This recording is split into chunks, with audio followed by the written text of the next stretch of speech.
I am over 70. My wife is 70. And we have purchased about 15 years ago something called long-term care insurance. It's costing us about $300 a month between the both of us. And we have roughly a $225,000 pot to share and pull from if and when that's ever needed. We don't have any family close by that can take care of us as we grow older. So just wondering if this is something we should hang on to, or is this not a good idea at this time in our life? So just my initial reaction is that it probably is a pretty good thing for you to have.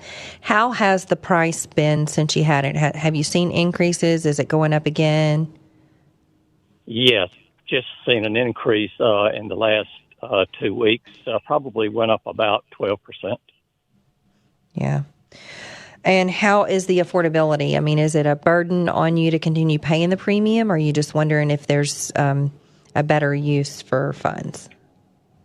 Just wondering if it's a better use for funds. We're certainly not, well over the really, really what I call comfortable amount. But regardless of what we have or don't have, I'm just thankful for what God has done for us over the years. And whether it's a little or a lot, I still want to be faithful in making sure that we use it wisely. Right.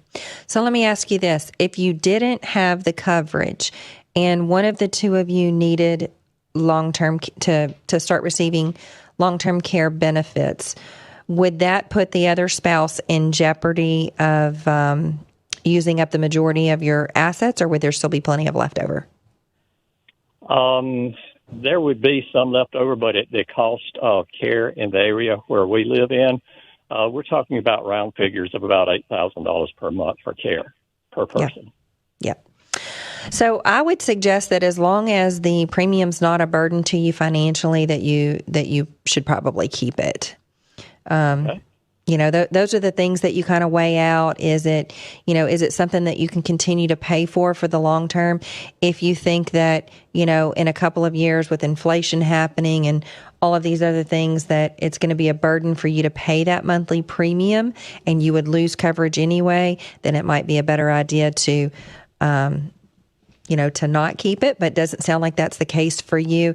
And because it could potentially put the surviving spouse or the spouse not receiving benefits in jeopardy long term, because still at age 70, life expectancy is into your mid to upper 80s. So, you could potentially have another 10 to 20 years left. And if you had a need, especially in the short term, that could, put the other spouse in a little bit of a financial predicament.